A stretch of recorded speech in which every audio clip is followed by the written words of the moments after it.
Pinkertons Ghosts is a horror anthology podcast by Superversive Radio, with no affiliation with any detective agency, person real or imagined, or the dark forces of Outre-Terre. It is not intended for children.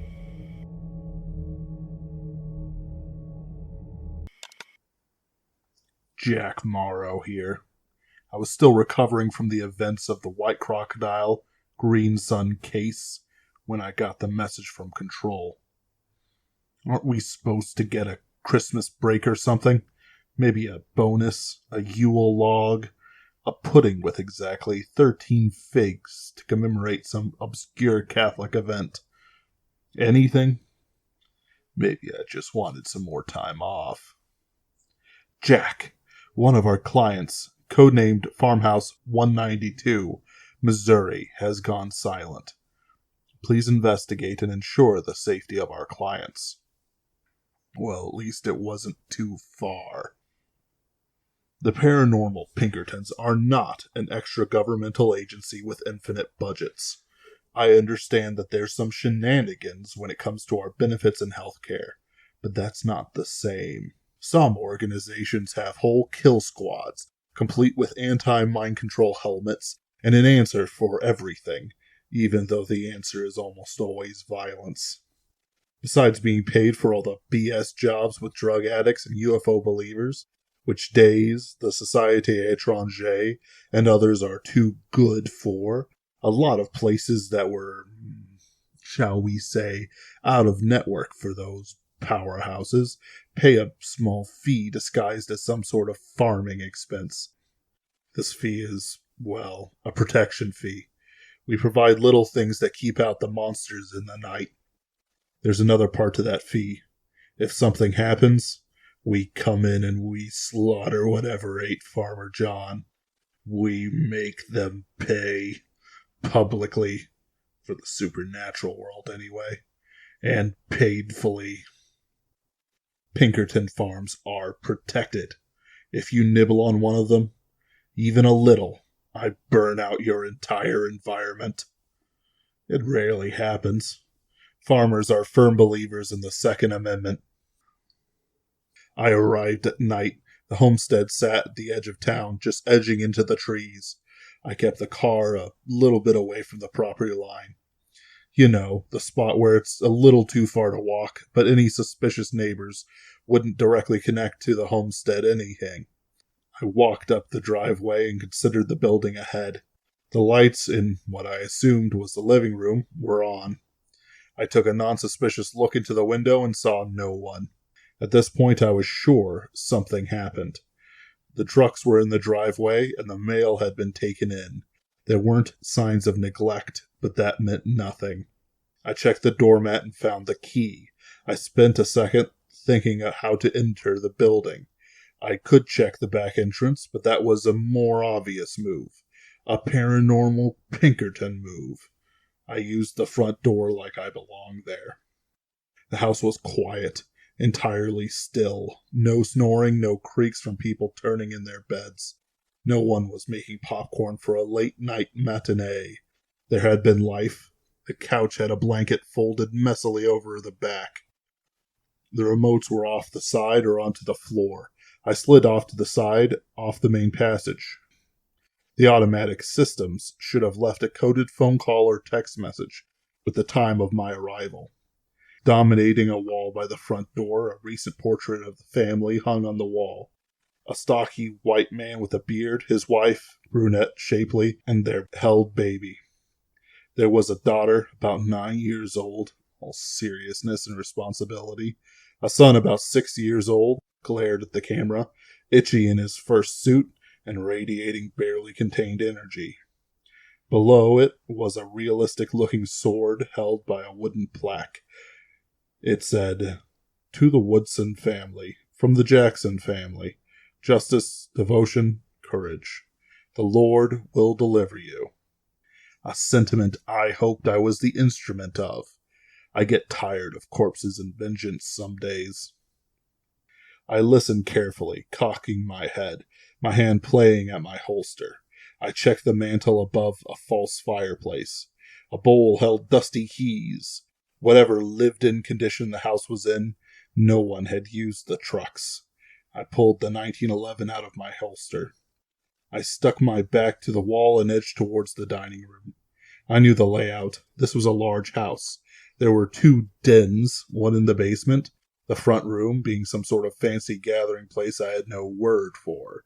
I assume it was a rich person thing. Imagine it. Serious people graduated from college with an architecture degree, only to have a guy like me call it a fancy gathering place. The shadows clutched at everything, lengthening and shortening in uneven measures. I didn't dare turn on the light. My enemies surely knew that I had entered the house, and I wasn't going to give them another advantage. I checked under the table. Nothing. I slid around the wall to the kitchen. There was no door. The moon came in pretty clear from a window, but it revealed nothing. No menacing shadow, no waiting specter. I slipped into the kitchen, felt something above me, spun, and fired. The bullet skittered over the mannequin-like spider body of the thing I called the Puppeteer. The limbs met at deeply cut joints that twisted and rotated, plucking at strings I could not see, yet felt the vibrations of. The whole thing was like someone had smashed 10 fiberglass mannequins together. The eyes were black void holes. There were only 2, but they were massive, empty, but the whole thing set my teeth on edge. Hate and amusement mingled in ways I cannot explain. I felt myself black out. It had me. I aimed better, but the monster spat silver threads into my face. My mind went blank. This wasn't the black memory sea of the drug, but a deep pit. I could do nothing. I felt nothing but the rush of a void I screamed into. I lost myself. Though I was just a soul, I was tossed and tumbled up against perfectly slick walls, and then back into the void of a center. I was a child, fearful. I was a baby, weeping into my mother's suffocating hand. I was a teenager, angry, talking to control because otherwise there wasn't anyone else for months. Alone. Nothing but a scrap of soul rags dancing in the wind. I forced myself to calm down. The panic was not sustainable. I was a man who controlled himself. I've reset bones with my own hands. I've beat the puppeteer before. I would do it again. First, I stopped my tumble. I spread my hands and arms until I stabilized. Next, I brought myself into my prayer position.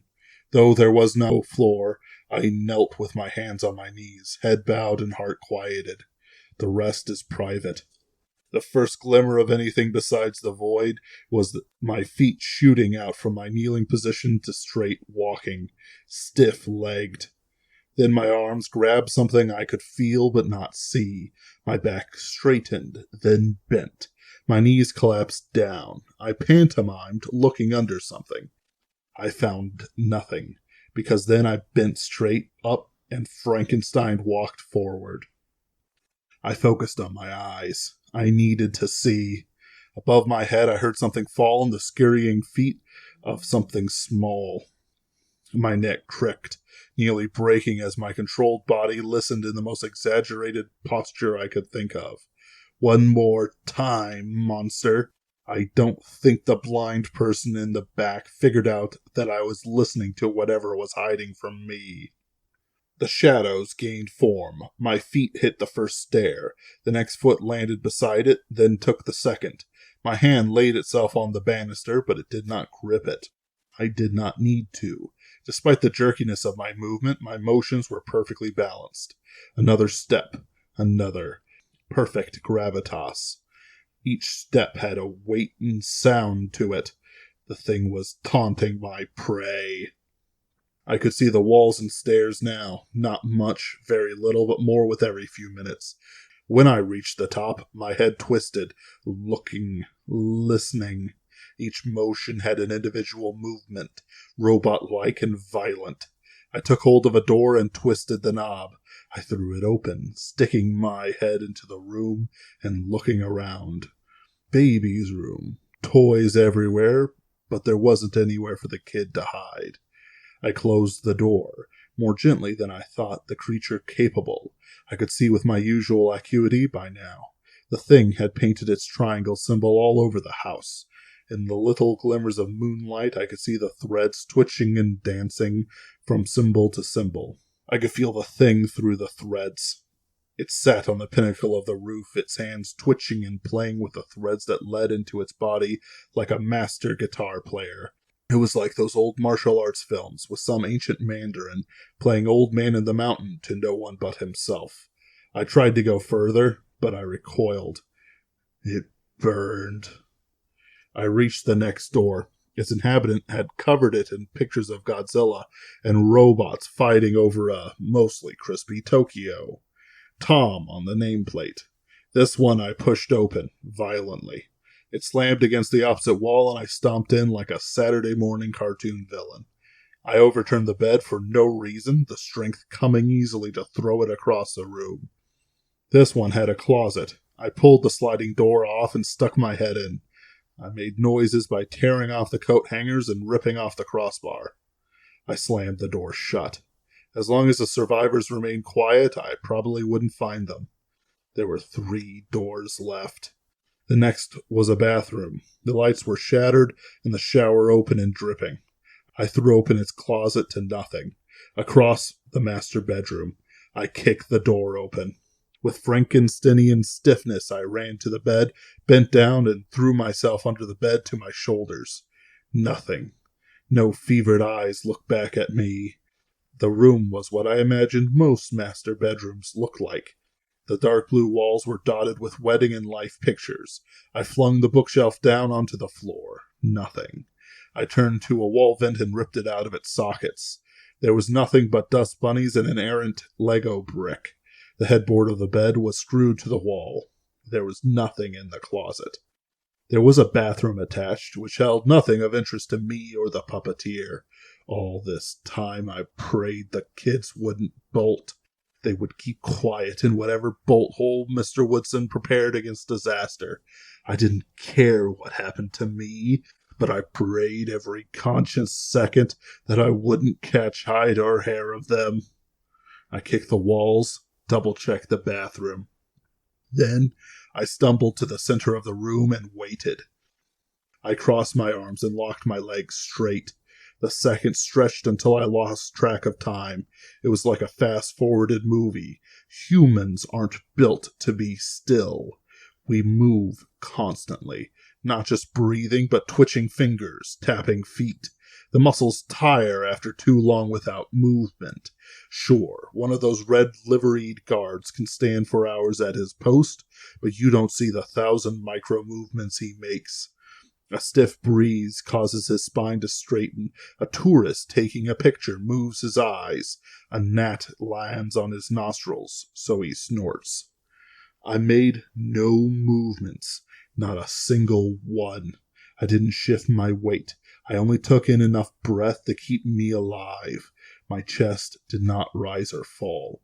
I blinked so rarely that the blink was more painful than my drying eyes.